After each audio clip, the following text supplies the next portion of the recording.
আচ্ছা বাবা, সমস্যা নেই, আমি ঘর পরিষ্কার করে রাখবো। অব্র আবারও বলল, আঙ্কেল, আপাতত আমাদের কাছে ঘর সাজানোর মতো কোনো জিনিসপত্র নেই। আপনি কিছু মনে করবেন না তো? না বাবা, কি যে বলো, সমস্যা নাই, আমার ঘরের জিনিস দিয়ে তোমাদের ঘর সাজিয়ে দেব। জানো বাবা, আমার ছেলে বেঁচে থাকলে তোমাদের মতোই হতো। এখন তো ও তো নেই, কি হয়েছে, তোমারই তো আমার ছেলের মতো। ওরা সব ঠিকঠাক করে চলে আসলো, যেহেতু মাসের শুরুতেই ওরা ঠিক করলো আজকে সন্ধ্যাবেলায় এই বাড়িতে পার হবে। ওরা এবার ভার্সিটিতে গেল। অপর কেমন যেন খুব কষ্ট হচ্ছে, কিছু বলতে না পেরে শক্ত করে মিহির হাত ধরে আছে। ভার্সিটিতে ঢোকা মাত্রই নিশি এসে হৃদের হাত টেনে ধরে কাছে নিল। বেবি, তুমি আজকাল আমাকে এমন ইগনোর করছো কেন? আমি কি কোনো ভুল করেছি? হৃদ নিশির হাত থেকে ওর হাত ছাড়িয়ে নিয়ে বলল, নিশি প্লিজ ইয়ার, এভাবে টানাটানি করবা না, ভালো না এত ঘেঁষাঘেঁষি। হৃদ, তুমি অনেক চেঞ্জ হয়ে যাচ্ছ। আমি কি নতুন তোমাকে ধরেছি? তোমার সাথে আমার স্কুল জীবন থেকে সম্পর্ক, আর তুমি এমন ভাব করছো যে আমি কোনো একটা অচেনা মেয়ে। নিশি, স্কুলে থাকতে আমরা জাস্ট ফ্রেন্ড ছিলাম। তোমার সাথে রিলেশনে গেছি 2 মাস, 2 মাসও হয়নি, কিন্তু তুমি যা শুরু করেছো মনে হয় বিয়ের আগেই বাসর করতে চাও। এই কথা শোনা মাত্রই অব্র মিহিকে নিয়ে ক্লাসরুমে চলে যায়, আর নিশি একটা মুচকি হাসি দিয়ে বলে, বেবি তুমি আর বদলালে না। হৃদ কিছু না বলেই চলে গেল। এইদিকে অব্র মিহির সাথে গল্প করছে। টুইঙ্কেল, তোমার চোখগুলো এমন নীল কেন? এর মধ্যে হৃদ চলে আসে, অব্রকে বলে, কি ব্যাপার, তুই মিহিকে নিয়ে চলে এলি কেন? হৃদ, তুই বাচ্চার সামনে কিসব নিয়ে কথা বলছিলি? ওইখানে থাকলে ওর উপর কেমন প্রভাব পড়বে ভাবতে পারছিস? আরে ইয়ার, জানি, তুই তো দেখলি ও কেমন ছ্যাচরা, যখনই আসে একদম গাড়ির মধ্যে ঢুকে যেতে চাই, ভালো লাগে না। অব্র হেসে বলল, তোরই গার্লফ্রেন্ড। হৃদ রেগে বলল, বার্লফ্রেন্ড। অব্র বলল, আচ্ছা বাবা, রাগিস না। মিহি ভাবলো হৃদ হয়তো রেগে আছে, তাই গুটি গুটি ভাবে ওর কাছে এসে বলল, তোলে নাও তো। হৃদ মিহিকে কোলে বসিয়ে নেয়। মিহি হৃদের গালে হাত দিয়ে জিজ্ঞেস করে, গার্লফ্রেন্ড মানে কি? মিহির কথা শুনে অব্র বলে, খাইছে রে, নে শালা, এবার সামলা, মুখে একটু লাগাম দিতে পারিস না? হৃদ মিহির ছোট ছোট হাতে চুমু দিয়ে বলল, ওটা মানে পচা মেয়ে। মিহি আবার বলল, যারা পচা ওদের বালফিল বলে। হুম, আর ভালো লক্ষ্মী মেয়েরা এই কথা বলে না। তুমি তো আমার লক্ষ্মী, তাই তুমি এই কথাটা আর বলবে না, ঠিক আছে? মিহি বলল, আচ্ছা। হৃদ বলল, এখন আমাকে চুমু দাও। ক্লাসের অনেকেই তাকিয়েছিল ওদের দিকে। প্রথম দিন এসেই মিহির সাথে ওদের খুব একটা ভালো সম্পর্ক হয়ে গিয়েছিল। একটা মেয়ে একটা চকলেট এনে মিহির কাছে আসে। চকলেটটা মিহিকে দিয়ে বলে, এটা তোমার। মিহি বলে, না না, নিব না, তুমি খাও। নাও বাবু, কেউ কিছু দিলে নিতে হয়। মিহি বলে, না না, নিব না, নিব না। অব্র মিহিকে বলে, নিয়ে নাও টুনকেল, ওটা তোমার আপু হয়। এরপর মিহিকে বলল, এখন আমাকে একটা চুমু দাও। মিহি খুশি মনে চুমু দিল। এইদিকে ক্লাসের সবাই ক্যান্টিন থেকে একটা করে চকলেট এনে মিহিকে দেয়, আর মিহি চুমু নিতে থাকে। অব্র সবার উদ্দেশ্যে বলল, কিরে, কি শুরু করলি তোরা? একটা চুমু নেওয়ার জন্য এভাবে লাইন ধরা লাগে? একটা ছেলে বলল, ভাই পিচিকে খুব ভালো লাগে, কি করবো বল? আমাকে দিয়ে দে না, ওকে বাড়ি নিয়ে গিয়ে আলমারিতে ভরে রাখবো। যদিও ছেলেটা মজা করে বলেছে, কিন্তু হৃদ বিষয়টাকে সিরিয়াস নিয়ে নিয়েছে। ও তাড়াতাড়ি করে মিহিকে ওদের কাছ থেকে নিয়ে এনে ওর কাছে বসিয়ে দেয়। মিহিকে আস্তে করে বলে, ওদের কাছে যাবে না, কিন্তু আমার চকলেট ওদের কাছে আছে। ওইখান থেকে একটা ছেলে বলল, এটা কি হলো হৃদ, তুই ওরা নিয়ে গেলি কেন? হুদাই, তোর কোনো সমস্যা? এর মধ্যে ক্লাসে স্যার আসে, আর সবাই যে যার জায়গায় গিয়ে বসে। ভার্সিটির পর অমর হৃদকে বলে, তুই টুইঙ্কেলকে নিয়ে মার্কেটে যা, আপু কিছু টাকা পাঠিয়েছে, ওরে কিছু জামা কিনে দিবি, আর তোর জন্য কিছু নিবি। হৃদ বলল, তুইও চল, আর আমার একটা কাজ লাগবে রে, আমি যেতে পারবো না, মেসে একটু কাজ আছে। আর শোন, তুই কাজের চিন্তা করিস না, সেটা কালকে দেখবো, একদিনে সব হয় না। আর তুই এখান থেকে আগে আমার মেসে আসিস, তারপর নতুন বাড়িতে যাস। হৃদ আচ্ছা বলে মিহিকে নিয়ে চলে গেল। হৃদ মিহিকে কোলে নিয়ে জিজ্ঞেস করলো, আচ্ছা প্রিন্সেস, তুমি কি বিয়ে মানে জানো? হ্যাঁ, আমার পুতুল আর রাজের পুতুলের বিয়ে দিয়ে দিয়েছি। তোমাকে আমি কেন নিয়ে এসেছি জানো? মাম্মি বলেছে তাই। হৃদ বলল, তুমি কি জানো আমি তোমার বর হই? বর হও? হ্যাঁ, তবে পুরোপুরি বর বললে ভুল হবে, কিন্তু বর হই। বর তো রাজের পুতুল। আরে, অত কথা বাদ দাও, তোমাকে যেটা বললাম সেটা মনে থাকবে তো? হুম, তাহলে চুমু দাও। হৃদ মিহিকে নিয়ে একটা মার্কেটে গেল, ওইখান থেকে টুকিটাকে কিছু কেনাকাটা করলো, আর মিহিকে কয়েকটা বেবি শার্ট কিনে দিল। মিহিকে বেবি শার্ট গুলোতে সুন্দর লাগে, একটা ছোট্ট পুতুলের মতো লাগে। কেনাকাটা শেষ হয়ে গেলে হৃদ মিহিকে নিয়ে বাহিরে আসে। মিহির চোখ একটা বড় চুড়ির দোকানে পড়লো। হৃদের হাত টেনে বলল, আমাকে ওটা কিনে দিবা? হৃদ লক্ষ্য করলো মিহি চুড়ির দিকে তাকিয়ে আছে। হৃদ মিহিকে নিয়ে ওই দোকানে গেল। মিহির চোখ একটা সাদা চুড়ির দিকে পড়ে, যেটা রূপার ছিল। মিহি আবদার করে বসে, আমি ওটা নিব, আমাকে ওটা কিনে দাও। হৃদ দেখলো চুড়িটা রূপার। এখন হৃদের কাছে এই চুড়ি কিনে দেওয়ার মতো সামর্থ্য নেই। হৃদ চুড়িটার দিকে তাকিয়ে মনে মনে বলল, ওই চুড়িটা এখন কিনে দেওয়ার মতো সামর্থ্য নেই আমার প্রিন্সেস। তবে তুমি চিন্তা করো না, কোনো একদিন এমন লক্ষ লক্ষ চুড়ি তোমার সামনে এনে হাজির করব। হৃদ মিহিকে কোলে নিয়ে বলল, ওই চুড়ি তোমাকে পরে নিয়ে দেব। এখন দেখো এখানে কি সুন্দর কাচের চুড়ি, তুমি নিতে চাও প্রিন্সেস? মিহি বলল, হ্যাঁ চাই তো। হৃদ মিহিকে চুমু দিয়ে মনে মনে বলল, আমার পাখিটার কোনো জেদ নেই, যা বলি তাই শুনে। তুমি কবে বড় হবা প্রিন্সেস? হৃদ মিহিকে একজোড়া কাচের চুড়ি কিনে দিল। সেটা পেয়ে মিহির খুশি দেখে কে, আর হৃদ মিহিকে দেখে বলল, চুড়ি কিনে দিলাম, চুমুকে দিবে শুনি। মিহি খুশিতে আত্মহারা হয়ে হৃদকে অনেকগুলো চুমু দেয়। হৃদের কাছে খুব ভালো লাগলো ওর ছোট্ট পাখিটা একটুতেই কত খুশি। হৃদ নিজের উপর খুব অবাক হচ্ছে, অচেনা একটা মেয়ে যার বয়স মাত্র 5 বছর, সেই মেয়ের জন্য হৃদের কত মায়া। সেই বাচ্চা মেয়ের জন্য নিজের বাড়িও ত্যাগ করলো। কি আছে এই বাচ্চা মেয়ের মধ্যে? হৃদ মিহিকে নিয়ে অব্রর মেসে চলে যায়। মিহি অব্রর কাছে দৌড়ে কাছে যায়। অব্র মিহিকে কোলে তুলে নেয়, মিহিকে ওর কাচের চুড়িগুলো দেখায়। দেখো, ওটা আমাকে পচালক কিনে দিয়েছে, কি সুন্দর লাগছে আমার টুইঙ্কেলকে, মার্শাল্লাহ। তুমি কি খুব খুশি টুইঙ্কেল? খুশি। রি চুপ করে দাঁড়িয়ে আছে। অব্রকে বাকি টাকা ফেরত দিল, কিন্তু অব্র ওর হাত ধরে দিয়ে বলল, এটা তোর কাছে রাখ, কাছে লাগবে। আরে রাখ, আমার লাগলে সেটা পরে দেখা যাবে। রাখতে বললাম, রাখ। রিত বলে, প্রায় সন্ধ্যা হয়ে গেছে, থাক তাহলে, নতুন বাড়িতে যাই। হঠাৎ অব্রর বুকটা কেঁপে উঠল। তাহলে কি শেষমেশ ওর টুইঙ্কেল ওকে ছেড়ে চলে যাচ্ছে? কি করে থাকবে অব্র? অজান্তে চোখ ছলছল করে উঠল অব্রর। রিত মিহিকে অব্রর কোল থেকে নিজের কোলে নিল। মিহি অব্রর কালে একটা চুমু দিল। থাকো অব্র, আমি আবার আসবো। অব্র অসহায়ের মতো রিত আর মিহির দিকে তাকিয়ে আছে। রিত বুঝতে পেরেও কিছু বলল না, অব্র থেকে বিদায় নিয়ে চলে যায়। রিতের যাওয়ার পানে অসহায়ের মতো তাকিয়ে আছে অব্র। অব্র মনে হতে থাকে একটা বাচ্চার প্রতি হুট করে কত মায়া হচ্ছে কেন? কি আছে ওই বাচ্চার মধ্যে? 2 দিন আগেও তো ওই বাচ্চাকে ভালোভাবে চিনতো না।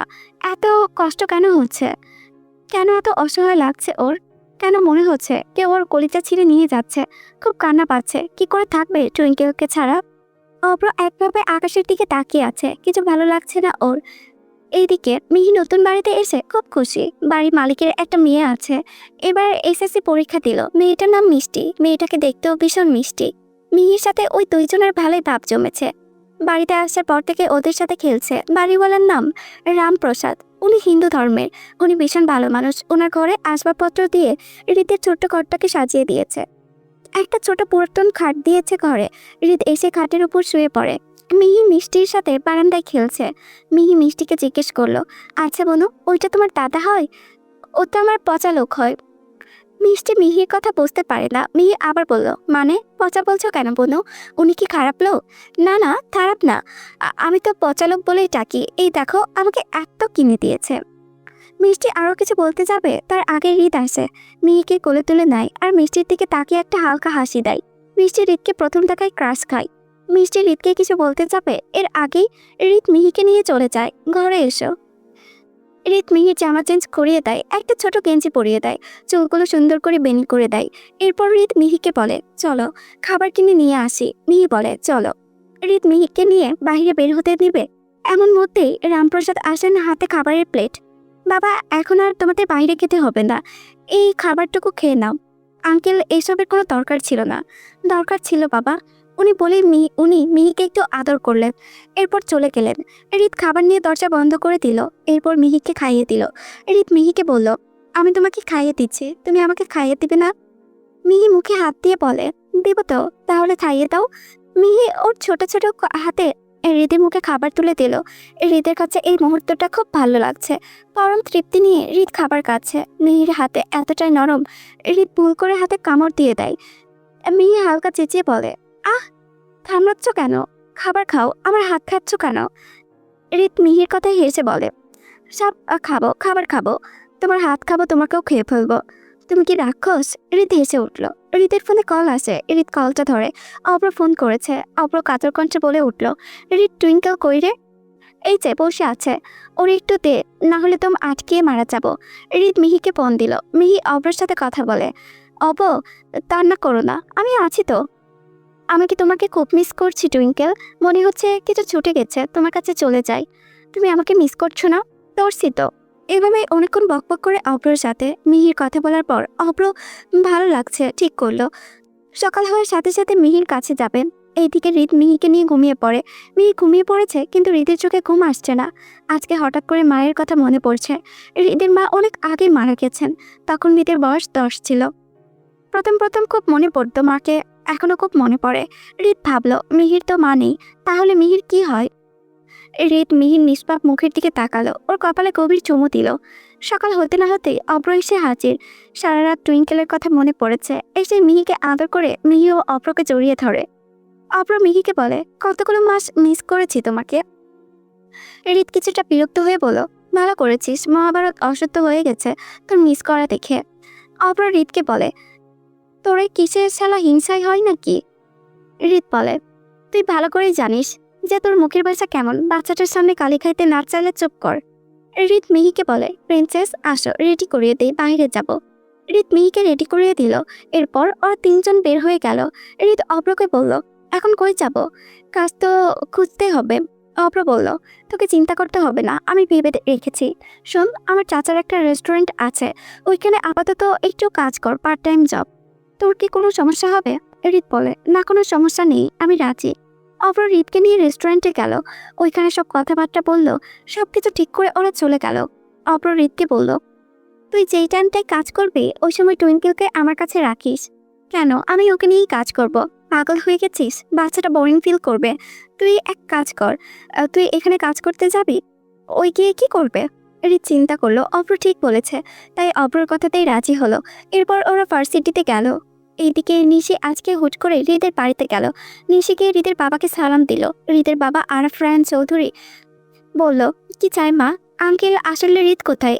ও কি ভার্সিটিতে চলে গিয়েছে? ভাবলাম যে আজকে একসাথে ভার্সিটি যাব, তাই আর কি আসলাম। হৃদ তো এই বাড়িতে থাকে না মা। কেন, তুমি জানো না? ও অন্য জায়গায় থাকে। মানে কি আঙ্কেল? এইখানে থাকে না মানে তো কই থাকে? হৃদের বাবা এক এক করে সব কাহিনী বলল। সব শোনার পর নিশির মাথায় আকাশ ভেঙে পড়লো। ওর সব স্বপ্ন এক নিমিষে শেষ হয়ে গেল। নিশি বুঝতে পারলো সেই দিনের ওই বাচ্চাটাই হৃদের বউ। নিশি হৃদের বাবাকে বলল, এটা কি করে সম্ভব আঙ্কেল? ওর সাথে তো আমার বিয়ে ঠিক হয়ে আছে। জানি না মা, কিন্তু এখন আর কিচ্ছু করার নেই। আমার ছেলে আর আমার নেই মা, ও হাতের বাইরে চলে গেছে। এখন কোনো উপায় নেই।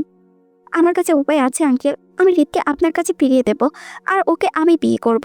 কিন্তু এর জন্য আপনার সাহায্যের প্রয়োজন। বলো, তুমি যা বলবে তাই করব।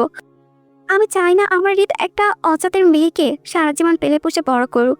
ওর একটা ক্যারিয়ার আছে, ও মেয়েকে নিয়ে ও বাড়িতে থেকে বের হয়ে গেছে, এইসব মানা যাচ্ছে না আর। এইদিকে ভার্সিটি শেষে মিহিকে নিয়ে ওরা ক্যান্টিনে গেল। মিহি বসে বসে আইসক্রিম খাচ্ছিল। এর মধ্যে নিশি আসে ওদের কাছে, হৃদের পাশে বসলো। হৃদ নিশিকে দেখে মনে মনে বলল, এই পালটা সব সময় চলে আসে, মেজাজ গরম হয়ে যায়। এই সাথে কোন দুঃখের রিলেশনে গিয়েছিলাম। হৃদ কিছুটা বিরক্তি নিয়ে বলল, কি চাই? নিশি বলল, জান রাগ করছো কেন? আমি তো শুধু তোমার সাথে দেখা করতে এলাম। মিহি আইসক্রিম খাওয়া নিয়ে ব্যস্ত, ওর কোনো দিকে হুঁশ নেই। নিশি মিহির দিকে তাকিয়ে বলল, পিচ্ছে কেমন আছো? মিহি আইসক্রিম খেতে খেতে বলল, ভালো আছি। নিশি মনে মনে বলল, আর বেশি দিন ভালো থাকবি না। ভার্সিটি শেষে হৃদ অব্রর মেসে গেল। আজকে থেকে কাজে লাগবে। মিহি অব্রর কাছে থাকবে। হৃদ কাজ থেকে ফিরল, মিহিকে নিয়ে চলে যাবে। হৃদ কাজে গেছে আর অব্র মিহির সাথে খেলা করছে, ওকে সময় দিচ্ছে। হৃদের উপর দিয়ে ভালোই চাপ যাচ্ছে। হৃদকে ডেলিভারি কাজ দিয়েছে, আবার খাবার ডেলিভারি দিয়ে এসে রেস্টুরেন্টের কাজও দেখতে হচ্ছে। বারবার মানুষজন আসা যাওয়া করছে, ওদের খাবার দেওয়া আবার টেবিল পরিষ্কার করা, সব মিলিয়ে হিমশিম খাচ্ছে বেচারা। যদিও আরও অনেক ওয়েটার আছে, কিন্তু ওরা আজ কাজে হাত লাগাচ্ছে না। হৃদ নতুন, তাই ওকে দিয়ে সব করিয়ে নিচ্ছে। হৃদের বাবা আরাফ রায়ান চৌধুরী দেশের টপ বিজনেসম্যানদের মধ্যে একজন, ওনাকে সবাই এক নামে চিনে। আরাফ রায়ান চৌধুরীর একমাত্র ছেলে হৃদ রায়ান চৌধুরী। ও কখনো স্বপ্নেও ভাবেনি ওকে একদিন এমন ওয়েটারে কাজ করতে হবে। হৃদের মা মারা যাওয়ার পর থেকে আরাফ রায়ান চৌধুরী কোনোদিনও হৃদকে কষ্ট কী জিনিস সেটা বুঝতে দেয়নি। কোনো জিনিস না চাওয়ার আগেই ওর সামনে এনে হাজির করিয়েছে। যদিও পৃথিবীতে কোনো কাজই ছোট না, তবে হৃদ এই কয়েকদিনে হাড়ে হাড়ে বুঝতে পেরেছে যে এই দুনিয়াতে টিকতে গেলে অনেক টাকার প্রয়োজন। হৃদ নিজে খুব অবাক হচ্ছে এসব ভেবে। হৃদের ভাবনার মাঝে ম্যানেজারের ডাক আসলো। হৃদ এগিয়ে গেল। ম্যানেজার বলল, এখন 9টা বাজে, তুমি 9:30টার দিকে চলে যেও। আর কালকে সকাল 7টার দিকে চলে আসবে। আর শোনো, সব কাজ ঠিক করে করো, যেহেতু তুমি নতুন তাই তোমাকে হয়তো বেশি কাজ করতে হচ্ছে। করো বাবা, করো। পরিশ্রম ছাড়া কখনো বড় হতে পারবে না। তুমি এখনো অনেকটাই ছোট। তোমার কোনো সমস্যা হলে আমাকে বলো, কেমন? আচ্ছা আচ্ছা, ওদিকে যাও, কাস্টমার এসেছে। রিত চলে গেছে। একটা ছেলে আর একটা মেয়ে এসে ওরা রিতের সমবয়সী হবে। রিত ওদের কাছে এগিয়ে গিয়ে সালাম দিল, তারপর বলল, স্যার কি লাগবে? ছেলেটা মেনু কার্ড দিয়ে দেখিয়ে বলল, আপাতত একটা হট কফি আর একটা কোল্ড কফি দাও। Okay sir. রিত ওদের কথা মতো কফি আনতে গেল।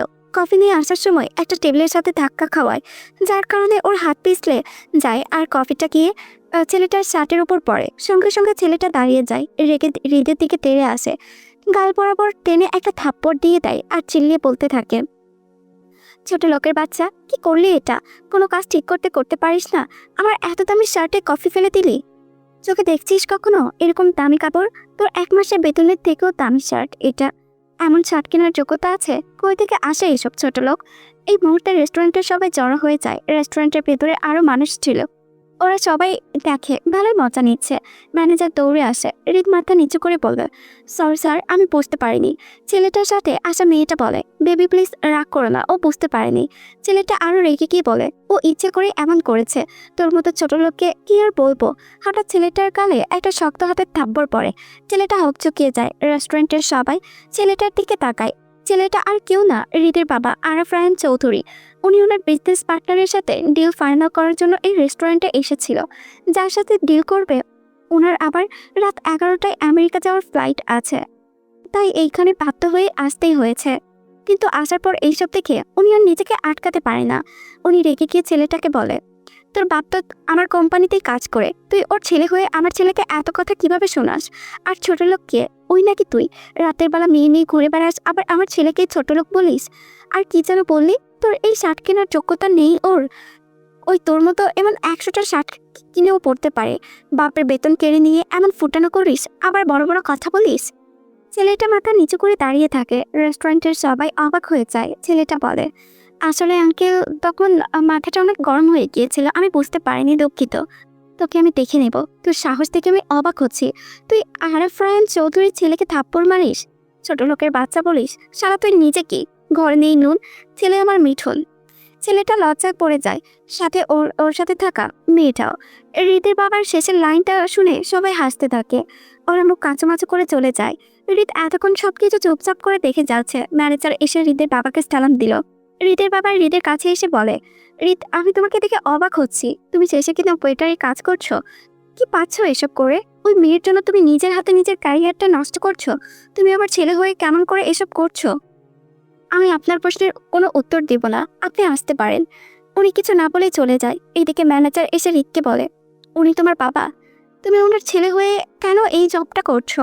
আমার ঘরে একটা ছোট্ট বউ আছে স্যার, ওকে বড় করতে হবে আমার, ওকে মানুষের মতো মানুষ করতে হবে। ছোট বউ মানে? তুমি বিবাহিত এই বয়সে? কেমনে কি? হৃদ ওনাকে সবকিছু শুরু থেকে বলে। সবকিছু শুনে ম্যানেজারের মাথায় হাত। উনি হৃদের মাথায় হাত দিয়ে বলে, বাবা তুমি অনেক বড় হবে একদিন, তুমি বাচ্চাটাকে বড় করো, সৎভাবে কাজ করো, ইনশাআল্লাহ একদিন এর ফল নিশ্চয়ই পাবে। আর ওকে একদিন নিয়ে এসো। আচ্ছা আচ্ছা, বাসায় যাও।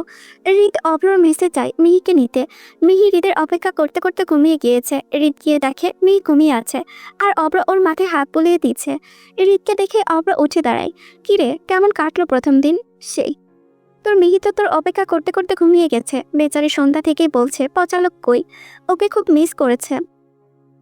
এই কথা শুনে মাত্রই হৃদের সব ক্লান্তি দূর হয়ে গেল। মুখে প্রশান্তির হাসি ফুটে উঠল। এগিয়ে গেল ঘুমন্ত মিহির কাছে, কপালে একটা চুমু দিল। হৃদের গলার আওয়াজ পেয়ে মিহিও উঠে গেল। পচালক, তুমি এসেছো? আমার জন্য কি নিয়ে এসেছো? হৃদ পকেট থেকে একটা চকলেট আর একটা গোলাপ ফুল বের করে মিহির হাতে দিল। ফুল আর চকলেট পেয়ে মিহির খুশি কে দেখে, তুমি কত ভালো। পচা। অব্র মিহির কাছে এসে কোমরে হাত দিয়ে রেখে বলল, এটা কিন্তু ঠিক না টুইঙ্কেল, আমিও তোমাকে চকলেট কিনে দেই, আর এখন তুমি ওকে ভালো বলছো? ওকে ভালো বলো না, ওই কিন্তু পচা। হৃদ কপাল ঘষতে ঘষতে বলে, ভাগ বোকাচন্দ্র, দেখেছিস না আমার টেডি বিয়ার আমাকে ভালো বলেছে, এর মধ্যে ওকে উস্কাচ্ছিস। ভাগ, কানের নিচে দেব। মিহি হৃদকে জড়িয়ে ধরে অব্রকে মুখ ভাঙায়। হৃদ মিহিকে কোলে নিয়ে চলে যায়। মিহি যাওয়ার সময় অব্রকে টাটা দেয়। হৃদ মিহিকে নিয়ে বাড়ি চলে আসে। আজকে বাড়িটা ফাঁকা, কারণ রামপ্রসাদ বাবু বাসায় নেই, ওনার স্ত্রীকে নিয়ে ওনার শ্বশুর বাড়ি গিয়েছে।